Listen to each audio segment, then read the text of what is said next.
Hello, Mama. This is episode 6 of Reaching Abundance. And today I'm sharing with you 7 pieces of common financial advice or ideals that I disagree with. These are statements I've seen or assumptions I've heard and even things I've actually been told to do that I flat out think are wrong. They're simply bad advice and don't take into account the whole picture. So, I'll be spending our time today sharing with you what these 7 things are that I disagree with, why, and what I think we should do instead. I think it's important to really just take a step back and evaluate things that everyone does that may or may not benefit them, and they just do them because it's common advice. And this act of attempting to think for ourselves and sometimes go against the grain is important for our own success, which is why I'm super excited to spend this time together today. Abundance is possible, Mama, for all of us, no matter where we are or in which stage of life.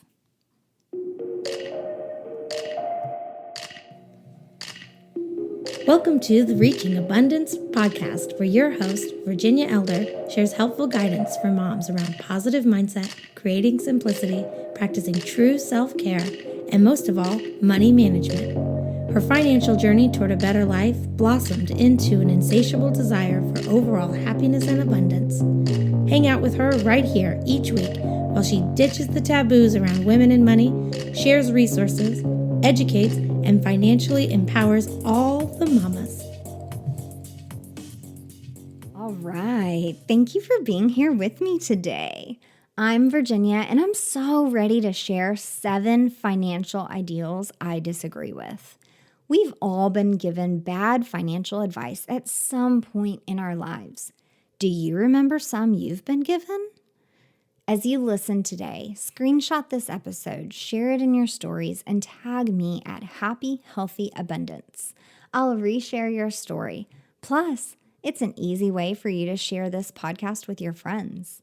I'm doing my best to reach mamas all over the world so that together we can bust this whole money taboo and have a safe place where we can chat about motherhood and money without judgment or side-eye.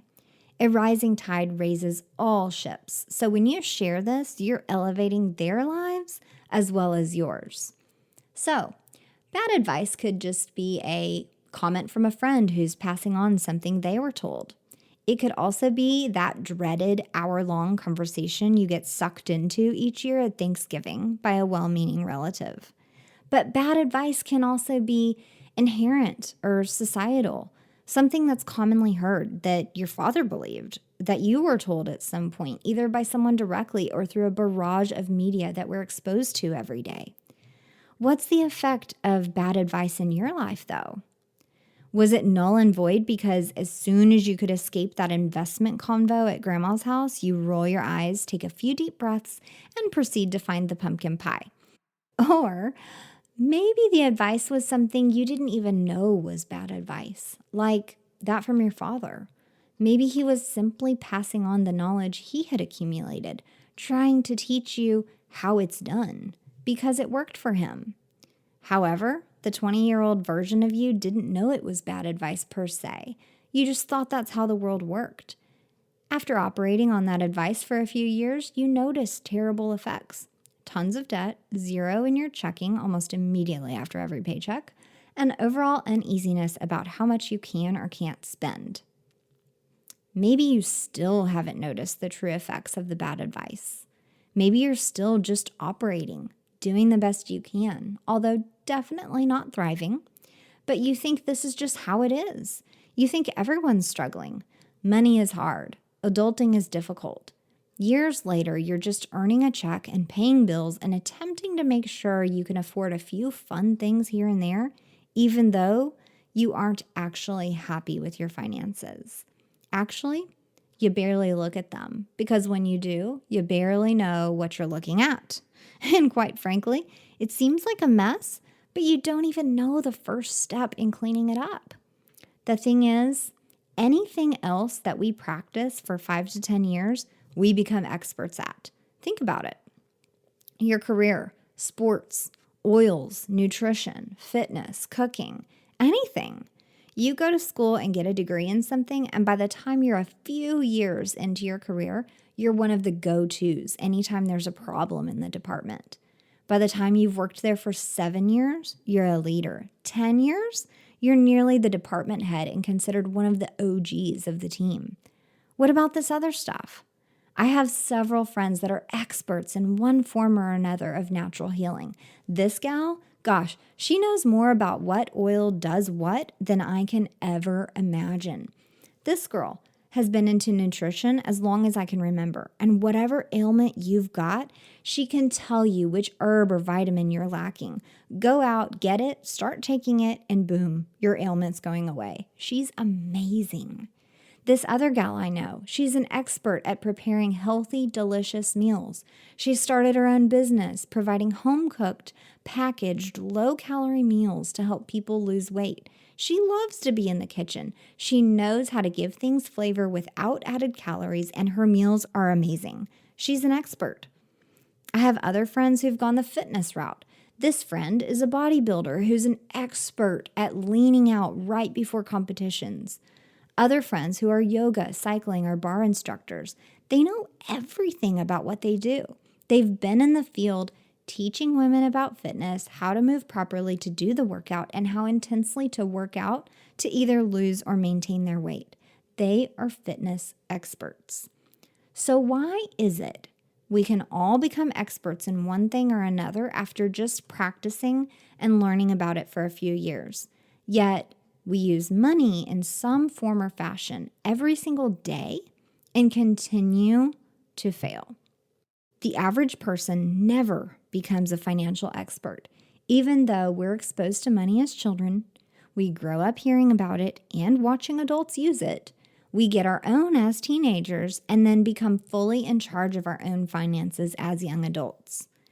Using logic and experience length of all these other things, each of us should be a personal finance expert by the time we're in our early 20s. If we never worked until we graduated college, we'd still achieve expert status with our finances 5 years after receiving our degree. So we'd all be money experts by the age of 27. But we're not.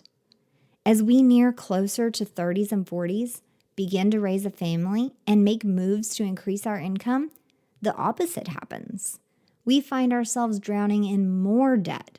The scary part is, you think that higher income means less debt, and at some point that you could out-earn the need for debt, or reach a point where your income supersedes your bills and you could pay things off. But it doesn't happen that way. Typically, the higher the income, the higher the debt. Shocking, right? So why is this such a struggle? There's no one and done answer. One reason, no one's good at finances because each of us has different personalities and impulses. We come from different backgrounds. We face different challenges and have different lives. The other reason is that money is this fluid, peripheral thing that's in our lives, but we barely spend 10 seconds thinking about each transaction, some not at all, as opposed to the career, the nutrition, the oils, or the fitness. We may use it every day, but we don't spend 8 hours a day thinking and learning about our money. It's like gas in a car.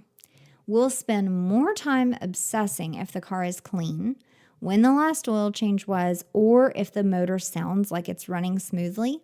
Yet gas is the thing being burned every mile we travel. Gas is what's keeping the car moving forward, yet it's an afterthought.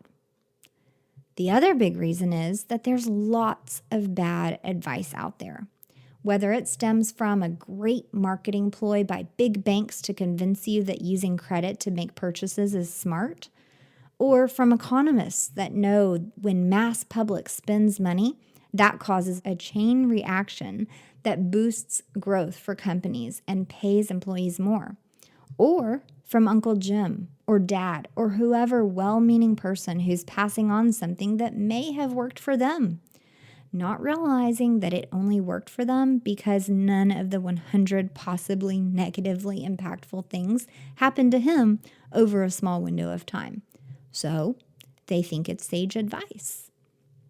So far, you're probably thinking, okay, wow, what is with the negative tone here? I'm generally a positive person, but sometimes that positivity goes in one ear and out the other. Intentionally, I'm highlighting things that have possibly negatively impacted your life or that could if you don't catch them, because that's what's going to get your attention and wake you up.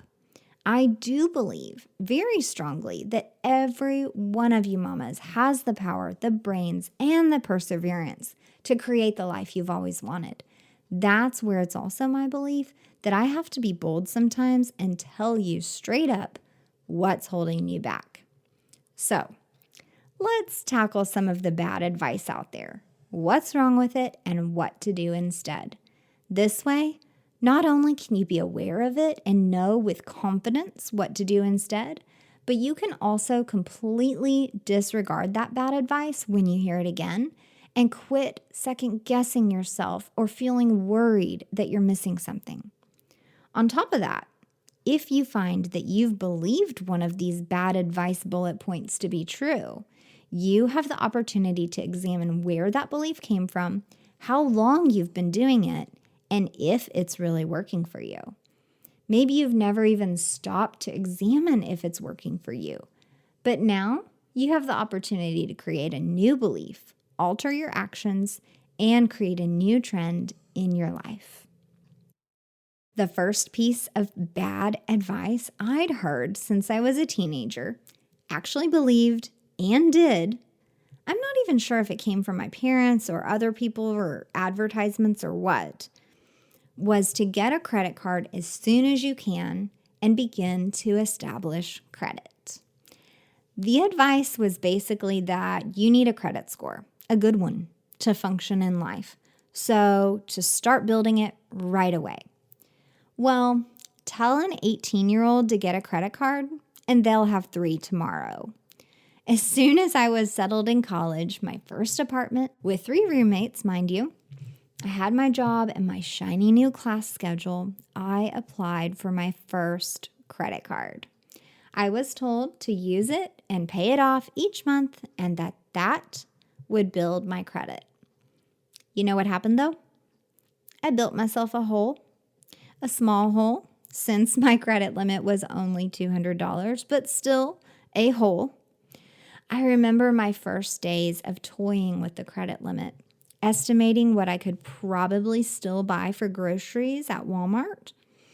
A 10-pound bag of potatoes, some ramen, some butter, and still stay under my credit limit since there was already $180 on the card from prior weeks. And thinking, okay, I get paid from my retail job on Friday, so I'll pay it off with that. And so the game began. Many 30 and 40-year-old adults are still playing that same game that I began right there in my first apartment as an 18-year-old. It's like the worst game ever, though, because you never get better at it. You never win. The game just gets bigger. You get older. You have a longer established credit history. So they increase your credit limit, or you get another card with a larger limit. You get going in your career, so your income is greater and your purchasing power is larger. You put more on credit, knowing that you'll receive thousands in your paycheck next week. So it's fine. So the whole get a credit card early because you need to build your credit advice spiel is bad, right? Not necessarily. You do need a credit score at some point, probably mostly when you're preparing to buy your first home. But what if instead the advice was to pay cash, to use little to no credit, and to always carry more in savings than what your rent costs each month? What if the advice was to have cash in the bank before you considered a purchase? What if the advice was that, hey, use a credit card to make the purchase only after moving the cash to make that payment in full over and specifically allocate a certain amount to pay off your purchase in full when the bill comes. How different my life would have been. How different would your life have been if someone was there to give you real, correct advice when you applied for your first credit card? Are you someone who's, like I mentioned, 30 or 40 years old and still playing this backward game of catch up with your credit card purchases versus the paycheck? Lots of people are. And lots of people don't even know it's a dangerous cycle to be stuck in. They just have always operated that way, and that's how everyone they know operates, and that's how their parents before them operated, and that's it. It's never occurred to them that there's another way. So what do you do if you're someone who's stuck in this cycle? I was there. You're listening to this thinking, holy cow, that's me. I didn't even know I was doing anything wrong. I thought that since I could pay off my card each month, even though my checking is back to zero after I make that payment, that I was doing fine. So the answer isn't pretty or easy. You have to break the cycle. And that means for a month or two, you have to quit using the card completely and use your cash to make purchases and make the payment. So let's do an example. If you consistently charge $2,000 on your card and then pay it off with $2,000 in cash from your paycheck, you have to pattern interrupt. Imagine the scratching record sound here. There you go. For a month or two, it may not be possible in just 1 month. So say 2 months.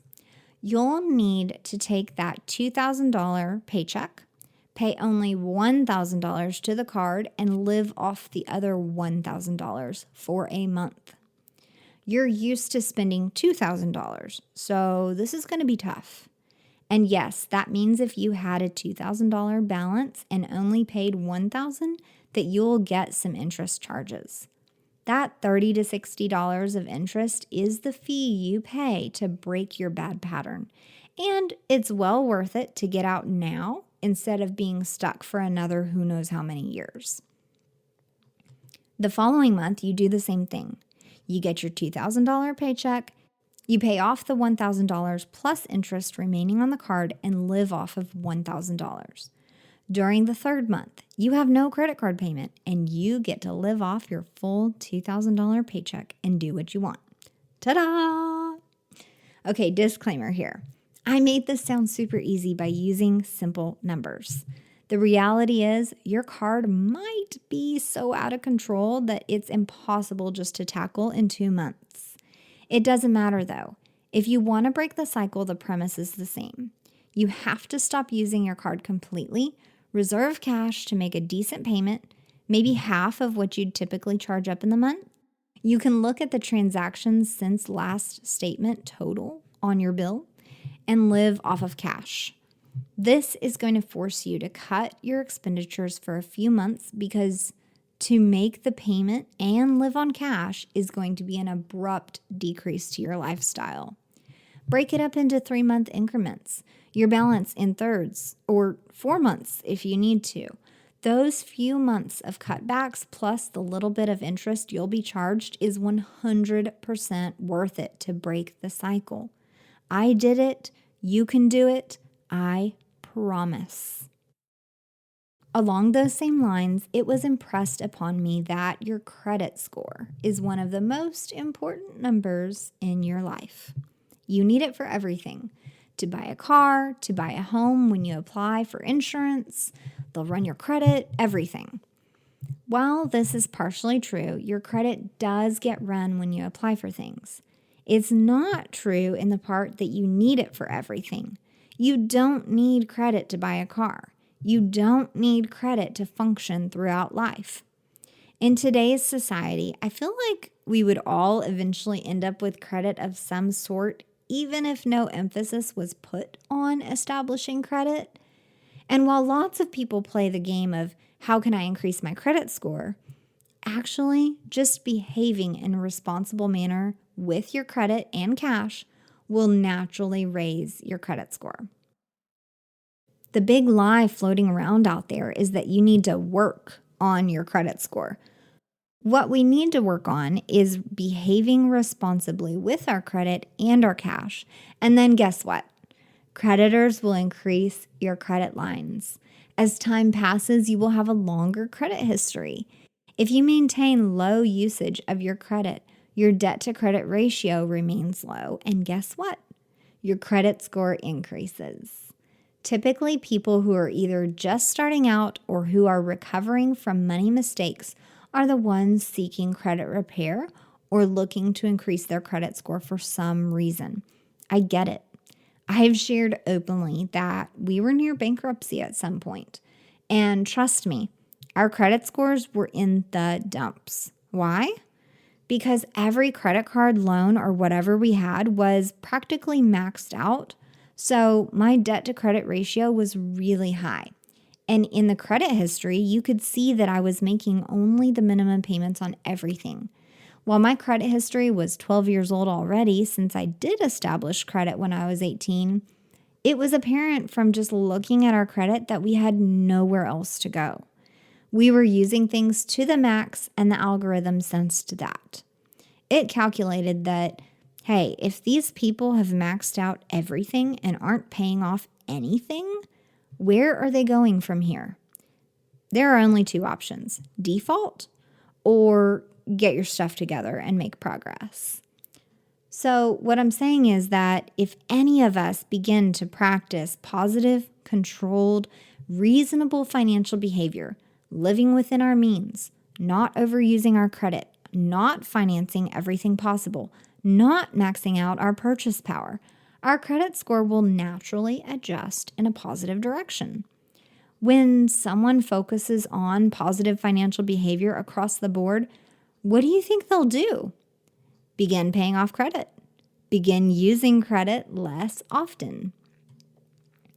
In just a few months from the time I started really getting my act together, from the moment I decided our situation was awful and I didn't want to live like that, I began focusing on a debt payoff strategy and using cash for all our purchases. And suddenly, I started getting emails from all the different cards that also monitor your credit, telling me that our score had changed. I ignored them at first because I was like, I get it. It's awful. It can't get worse. I'm working on it. Leave me alone. The next month, I got more notifications. So I finally checked on things. Our score was going up. Granted, it had a long way to go. We were somewhere in the 500s, which was pretty bad. So we had work to do. But just by altering my perspective, which altered my behavior, and by beginning to focus on things, we were making progress. As I focused on getting our financial act together, our score reflected my effort. There was no payment game I had to play, no credit score guru I hired. That's the thing. The system is set up to accurately score good or bad behavior. And for most of us, our score is accurate. Instead of being told to maintain a good credit score, what if I was told in my 20s that I should just focus on increasing my net worth? I would have had some very valuable information just in that one statement, because I would have immediately been like, wait, what's net worth? And when I looked that up, I would have been led down the glorious rabbit hole of asset accumulation and investment possibilities. If I'd understood the magnitude of what asset building could do, and what an advantage I would have had in my 20s if my eyes had been open to compounding interest, the simplicity of a simple shift, focusing on net worth instead of the value of your credit score, could have had a massive impact. What about you? Have you been focused on your credit score this whole time? And maybe you're like, okay, what is this net worth thing? Just the simple awareness of what net worth even is can do so much to shift focus and allow someone to begin concentrating on the correct goal. And now that I've mentioned this, if you are one of those people, you're better off at this moment because your eyes are now open to something new. Hey, Mama. At this point, I think we're on the same page. We both want our kids to grow up way more financially savvy than we did. Let's be real. Teaching kids about money using cash is necessary, but to prevent them from suffering the same money issues we have, they need practice using apps and plastic, which is where FamZoo comes in. For a few months now, my family's been using FamZoo, an app connected with prepaid cards, one for each family member, where we have all the parental control to pay allowance, gift cash, split earnings between spending and savings, monitor balances and transactions, track savings goals, teach budgeting, and so much more. The kids think it's so cool to look at their own balances through the app and use their own card when making purchases. The card's funds are FDIC insured, and the cardholders are protected by MasterCard's zero liability policy against unauthorized purchases. Check out all the ways FamZoo can help boost financial literacy for your little ones by clicking the affiliate link at reachingabundance.com. The next piece of financial advice I can't stand is along the lines of buying a home is better than renting, and that you should buy a home as fast as you can so that you can establish equity. Equity is just like your credit score, though. You only need it if you plan on using it. It's just another form of credit, except equity is a line of credit that's secured by your house, the place you live. You don't need equity unless you plan on leveraging it to do something. The idea that a young person should hurry up and buy a home as soon as they qualify has a few issues. One hole in the theory is that if someone were to rush and buy a home at 25 or so years old, they're likely overcommitting themselves in a multitude of ways. First of all, as a young 20-something, you have no idea where life is going to take you. You may not even want to live there in a few years. You may meet someone and together you may want to live elsewhere. You may have a job transfer. Who knows what could happen? At that age, the whole world is new to you. So you can easily qualify for way more expensive of a home than what you really should buy. But it's likely there's no one there to tell you that. You'll probably accidentally commit to too big of a house with too big of a payment that needs too many repairs, and that will cause you more stress than if you just rented a little place you were comfortable with. Overcommitment of cash in the home is one thing. In many places, you can find rent for half of what you would pay each month in a mortgage payment. In my area, things are neck and neck, so it might make sense to buy. There again, there are so many factors to consider.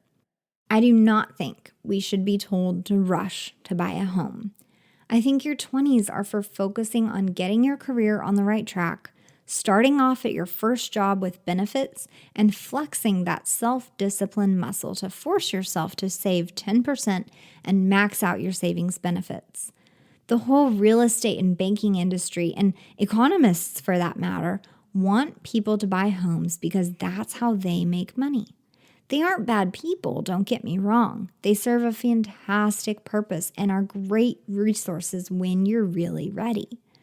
But how different would your life look if, instead of someone harping on you that homeownership is the golden ticket, they told you that maxing out your 401k contributions and living off of only 70% of your income was key? Imagine having conversations about savings and retirement accounts at 20-something instead of feeling the pressure to become a homeowner. I'll tell you, my point of view would have been drastically different. The first several jobs where I was employed didn't have benefits at all, and I didn't know any better. Almost my entire 20s were wasted making too low of a salary and investing pretty much nothing just because I didn't know. No one knew. No one around me, anyway. I was the first in my family to get a college degree, so there were lots of things in my life starting at the age of 17 where I was just on my own. Mom and Dad had no idea how to help me because they didn't go to college, So they didn't know anything about applications and ACTs or scholarships or any of that. Then, these prior generations are still stuck on achieving that American dream. The office job, the house, the car. I grew up thinking that those things meant success too. When that's what you come from and that's all you've been told your whole life, how could you possibly do anything differently? You think you're following the right path, which is why I'm sharing this with you now. If you've been hell-bent on home ownership or you know a young person who is, it's important for them to know what's really important. Once someone is comfortable maxing out their retirement accounts, living off of 70% of their income, and then still wants to and can afford to buy a home, I'd say go for it. But if not, I'd say let's take a step back and examine why they think they need to buy a home. It's all about the thought process. Taking the things you think you're supposed to do and stopping and examining why you think that and if it's really the best choice. So the next piece of advice that drives me crazy is this idea that if you can afford the payment, you can get the thing. If you can afford $20 a month, you can upgrade to the next iPhone. On car leases, if you can afford $350 a month, you can afford to ride around in luxury. You get the point. Somehow, our personal finances and our brains alike have been manipulated into this narrow month-to-month focus. Creditors, big box stores offering financing, and car dealerships have been working on us for years, slowly persuading us to believe that if we just have an extra $100 per month, their shiny new thing is affordable. I disagree with this because when you sign up for that financing, that seemingly affordable payment, you're committing yourself to years of payments. And we're okay with the fact that those payments add up to more than the sticker price on the item we're buying for some strange reason. It's been this crazy shift where the thrill that we experience as consumers when we get to take home that shiny new thing is worth the years and years of bills and interest we'll have to pay. What if you stopped and asked yourself, do I have $2,000 where I could just buy this new phone outright? Or have I ever even felt that I had $20 extra each month that I could put in savings? For most people, the answers to both of these questions are no. So if you haven't ever even been able to save $20 a month in your savings account, what makes you think you can add a $20 a month commitment to your life all willy-nilly? Or worse, if you haven't easily been putting hundreds in savings each month, why on earth do you think signing up for a commitment of hundreds of dollars because you want a car is a good idea? Unfortunately, these marketers are so good at convincing us all that we need these items, and they're actually luxury goods. They're not needs. iPhones, leather seats, these are wants. The thing is, we've been seeing commercials on TV and convinced about things we do and don't need since we were kids watching Mickey Mouse Club. Those messages are so normal to us, we don't even realize we're being marketed to. We actually think we need these things. So instead, if you know of a purchase you will need or that you want, look around and see what the payments are. Then make yourself save that much each month to really see if you can do it. Once you realize your savings is building and that you can handle that type of a commitment, go ahead and calculate how many months it would take you just to save up and buy the item in full. How much can you save by buying the thing outright? How good would that feel by testing that savings muscle on something small like $20 a month and maybe a smallish large purchase? Maybe something that costs like a couple $100s. Once you prove to yourself that you can do that, which I know you can, but sometimes you have to prove it to yourself, then make the goal a little bigger. Maybe save $50 a month towards a $1,000 purchase. You can play with the percentages and amounts, just slowly moving your goal up. As a side note, I'm telling you to save for purchases. This is assuming you're already saving toward retirement, emergency funds, and all of that. The big thing here, though, is don't commit to an additional payment when you've never even been able to save that amount of money in a savings account. Along those lines, talking about savings, at this point, I hope you've heard about an emergency fund. That is a savings account where you've set aside money just in case of an emergency. You have a tire blowout, your dog needs an emergency vet visit, your kids get a cold and send you to the ER with a crazy fever in the middle of the night. It's a cash amount that you've set aside as the first line of defense against a pop-up expense. That kind of rhymes. It's been made popular by Dave Ramsey, and before you get serious about paying off debt, that the first step should be to save $1,000 in a savings account. The problem is 2/3 of Americans don't have savings at all. First of all, if you haven't heard that you need at least $1,000 in savings or don't have savings, you do need that. This is one of the main things that will begin to pull you over to the confidence and stability side of things instead of remaining on the credit dependency and fearful, dreading your finances side. Secondly, I've heard it misconstrued that you only need $1,000 in savings. Other advisors suggest other amounts.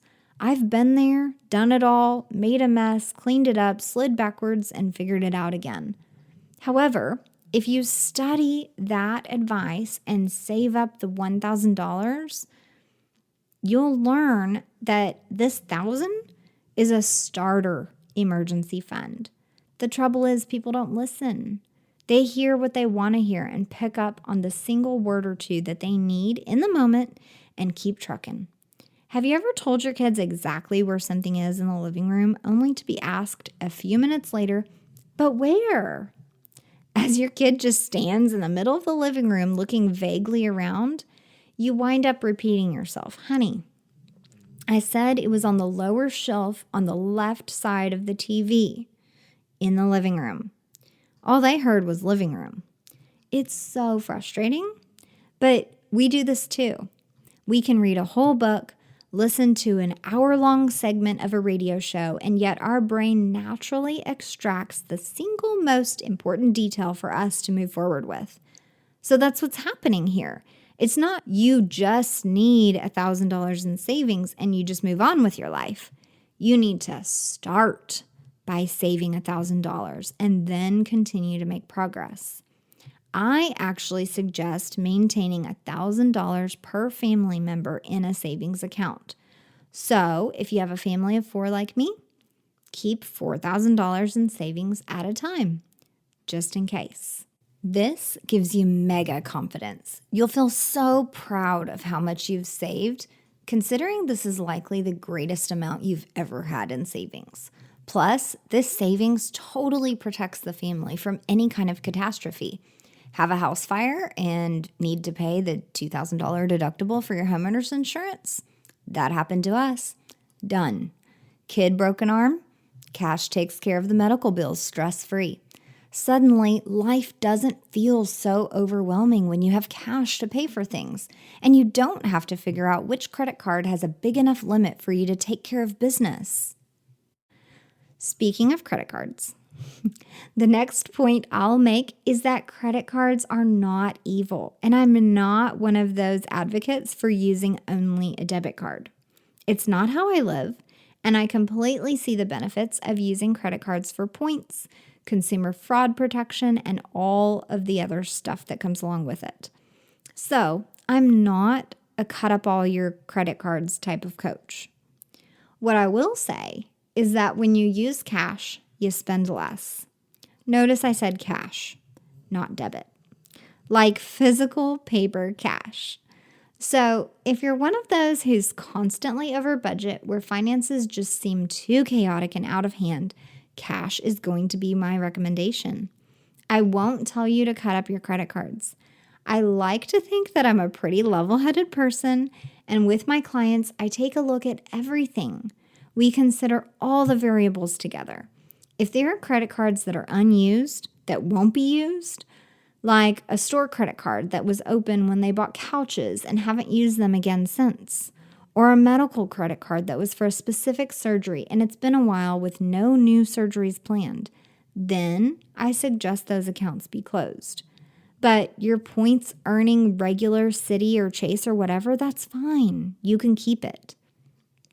The thing is, I think it should be put away and locked up somewhere until you can get your financial behavior under control with cash. Most people swipe their card multiple times a day without even looking at the total.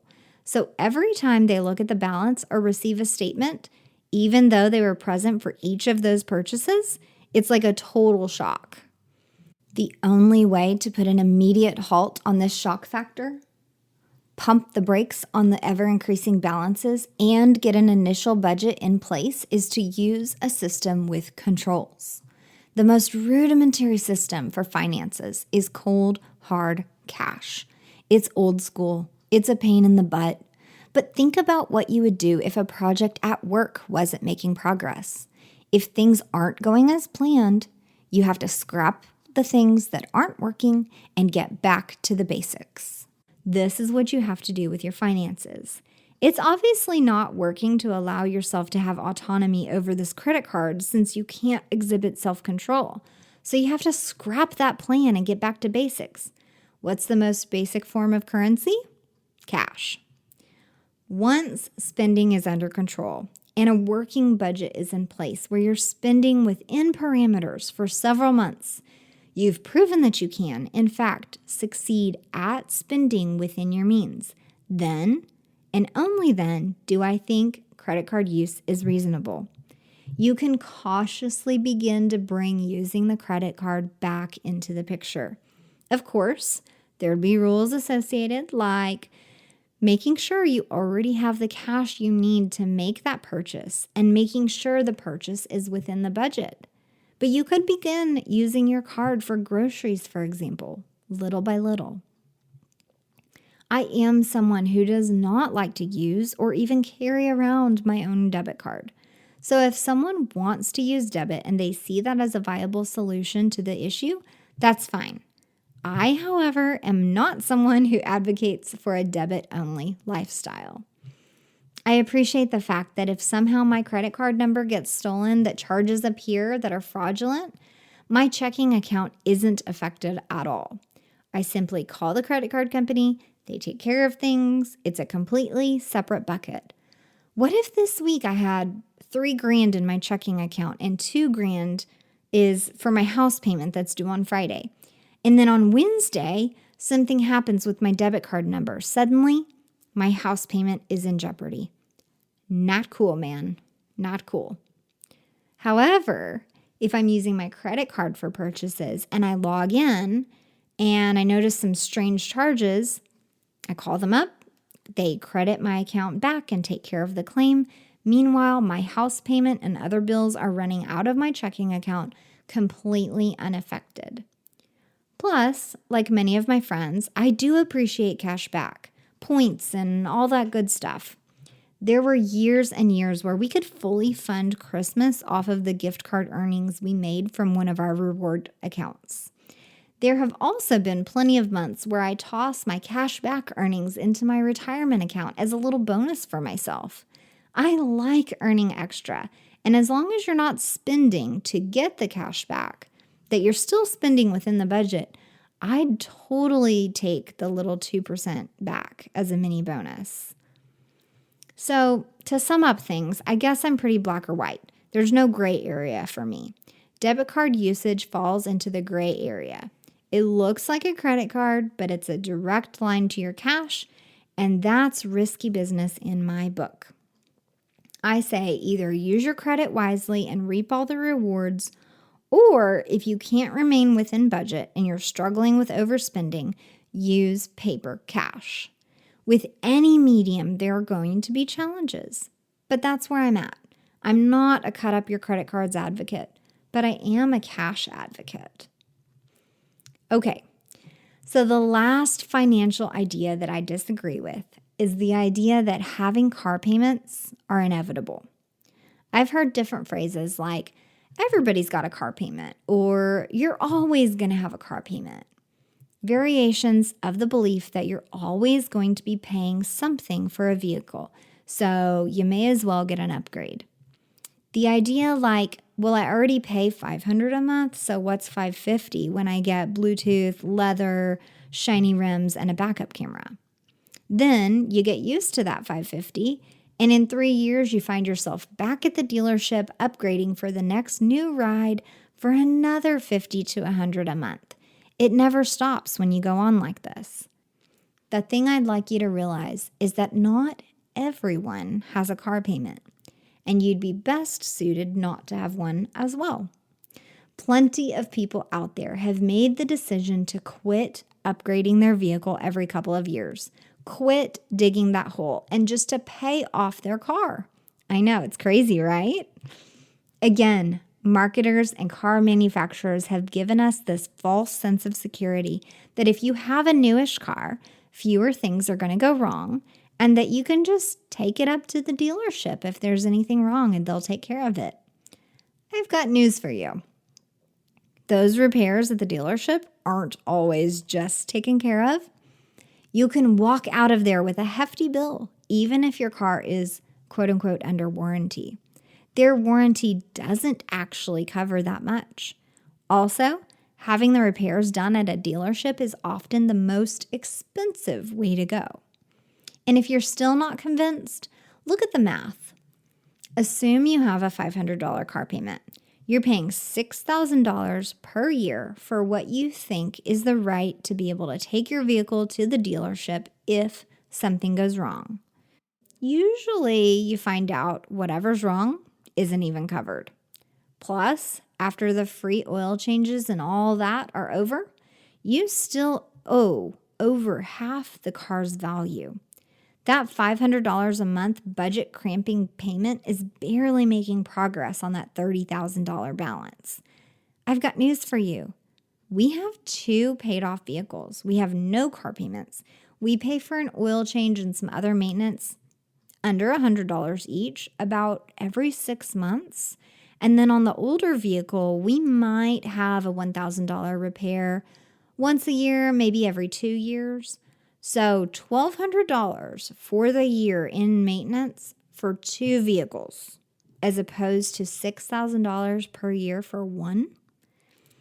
I saw what a difference not having a car payment would make in our monthly budget right away when I first started learning all this personal finance stuff. But the money talks here. I'd rather keep that $4,800 difference in our pocket or in our savings year after year, hands down. Imagine how that adds up.